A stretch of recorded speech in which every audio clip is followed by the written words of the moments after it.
Hi friends, நம்ம மீனம்மா வந்து வாத்தியாரோட சந்தைக்கு வந்துட்டாங்க. மக்களை வாங்க, நேரத்தை வரக்கூட மீன் வாங்க மக்களை. இந்த மீன் குறவு தான். என்ன மீன் குறவாக தான் இருக்குது. உங்களுக்கு ஆள் பெரிய ஆள் இருக்குது தாரேன் நாங்கள்.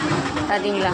எனக்கு தெரியுமா உங்களுக்கு? இந்த மீனுக்கு பேர் தெரிஞ்சுன்னா கமெண்ட்டில் சொல்லுங்கள். அது தெரிந்தால் சொல்லுங்கள். பாருங்க, இது கடற்கரும்பு. வாங்க, என்ன மீன் என்ன மீன்லாம் இருக்குன்னு பார்ப்போம். பாருங்கள், நெய் மீன் கட்டா இருக்குது, உப்பு வாழை மீன், சோப்பு மீன் இருக்குது, அப்புறமா அடவா மீன்.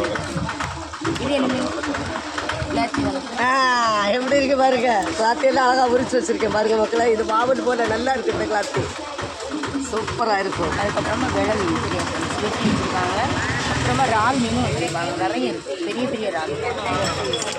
அதுக்கப்புறமா கோவஞ்சி மீன் பாருங்கள், பெரிய பெரிய கோவஞ்சி இருக்குது. அதுக்கப்புறமா வெள்ளை மீன், பண்ணை மீன், நிறைய கலப்பு மீன். அதுக்கப்புறமா ஒரிஜினல் வெள்ளை மீன் இருக்குது பாருங்கள், ஒரிஜினல் வெள்ளை மீன். இன்றைக்கி நம்ம மீன் மாட்டோம், இவ்வளோ வெரைட்டியான மீனெல்லாம் இருக்குது. ரொம்ப சீக்கிரமாக வந்து வாங்க. இந்த வீடியோ உங்களுக்கு பிடிச்சிருந்ததுன்னா லைக் பண்ணுங்கள், கமெண்ட் பண்ணுங்கள், சப்ஸ்கிரைப் பண்ணுங்கள் ஃப்ரெண்ட்ஸ். வாங்க மக்களை.